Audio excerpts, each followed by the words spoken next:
ലോകത്ത് വീണ്ടും യുദ്ധഭീതി പരക്കുകയാണിപ്പോൾ. റഷ്യയ്ക്കും ഇറാനുമെതിരെ നിലപാട് കടുപ്പിച്ചുകൊണ്ട് അമേരിക്കൻ പ്രസിഡന്റ് ഡൊണാൾഡ് ട്രംപ് രംഗത്ത് വരുന്നതാണ് ഇതിന് കാരണം.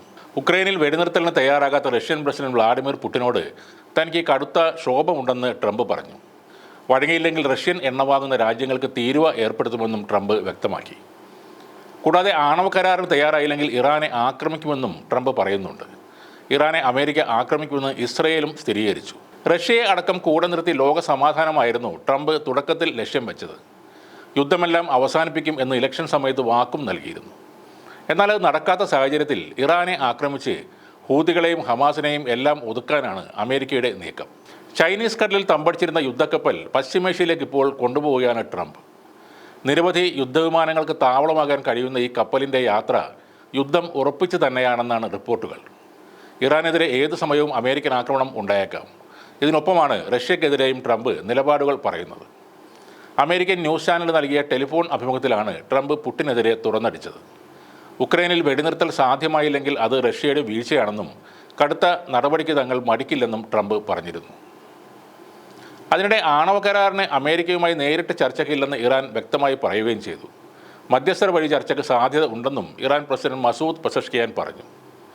കരാർ ആവശ്യപ്പെട്ട് ട്രംപ് ഇറാൻ പരമോന്നത നേതാവ് അയത്തുള്ള ഖൊമേനിക്ക് അയച്ച കത്തിന് ഇറാൻ ഒമാൻ മുഖേന മറുപടി നൽകിയിരുന്നു.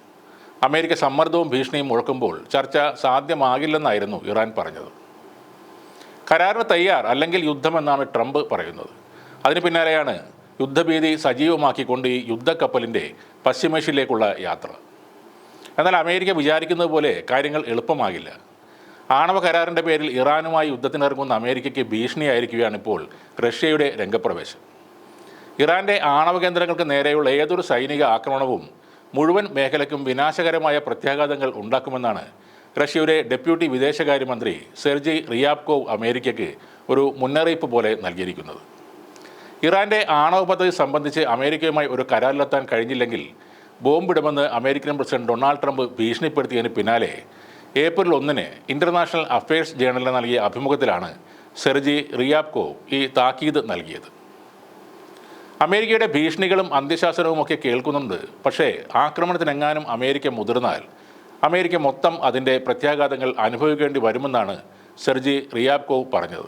ലോകത്ത് ഏറ്റവും കൂടുതൽ ആണവായുധങ്ങൾ കൈവശമുള്ള റഷ്യ ഇറാന് വേണ്ടി രംഗത്തിറങ്ങിയത് അമേരിക്കൻ ഭരണകൂടത്തെ ഞെട്ടിച്ചിരിക്കുകയാണ്. കൂടാതെ മെയ് 9 നടക്കുന്ന 80ാം വിജയദിനാഘോഷത്തിൽ ചൈനീസ് പ്രസിഡന്റ് ഷീ ജിൻപിങ് റഷ്യയുടെ മുഖ്യ അതിഥിയാകുമെന്ന് റഷ്യൻ പ്രസിഡന്റ് പുടിൻ പ്രഖ്യാപിക്കുകയും ചെയ്തു. രണ്ടാം ലോക മഹായുദ്ധത്തിൽ ഫാസിസത്തെ പരാജയപ്പെടുത്തിയ സോവിയറ്റ് യൂണിയൻ്റെ ആഘോഷമാണ് വിജയദിനം. ചൈനയും റഷ്യയും തമ്മിലുള്ളത് പരിധിയില്ലാത്ത പങ്കാളിത്തം തന്നെയാണെന്ന് ഇതിലൂടെ പുടിൻ ഉറപ്പിച്ചു പറയുകയാണ്. റഷ്യ ചൈന കൂട്ടുകെട്ട് ഏറ്റവും വലിയ ഭീഷണി ഉയർത്തുന്നതും അമേരിക്കയ്ക്ക് എതിരെ തന്നെയാണ്.